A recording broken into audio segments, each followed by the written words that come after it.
Отсюда все началось, но действительно у нас выгорела только вот эта комната. Сегодня от того страшного вечера остались только воспоминания. В комнатах пахнет не гарью, а свежим ремонтом. В октябре здесь случился пожар. Тогда одна комната сгорела, 5 пострадали.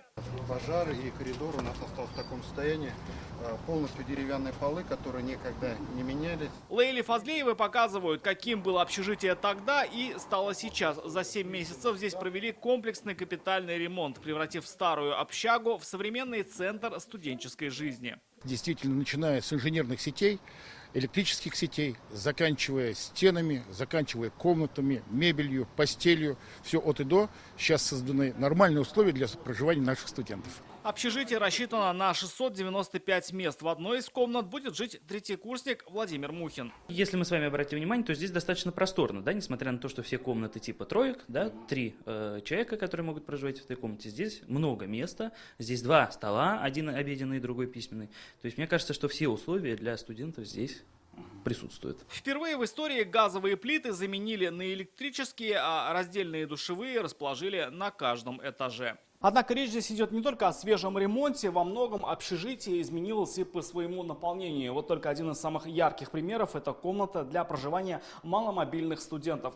Кроме мест для сна, здесь есть своя собственная кухня и специально адаптированный для таких ребят санузел. На весь комплекс работ направили больше 400 миллионов рублей. Из них 165 – собственные средства вуза, больше 340 – федеральная субсидия. Общежитие прекрасно тем, что в нем новый стандарт, новый ремонт, но оно прекрасно прежде всего теми ребятами, которых мы встретили.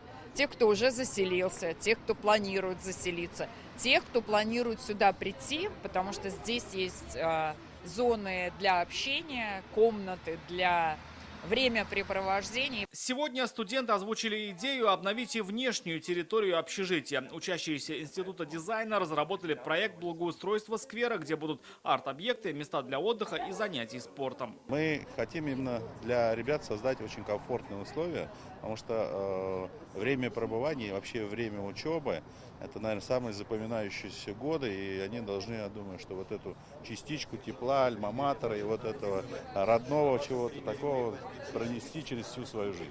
Эта любовь начнет крепнуть уже с августа, когда большинство студентов вуза заедет в обновленные стены родного общежития. Рамиль Шайдуллин, Данил Филатов, ТНВ, Казань.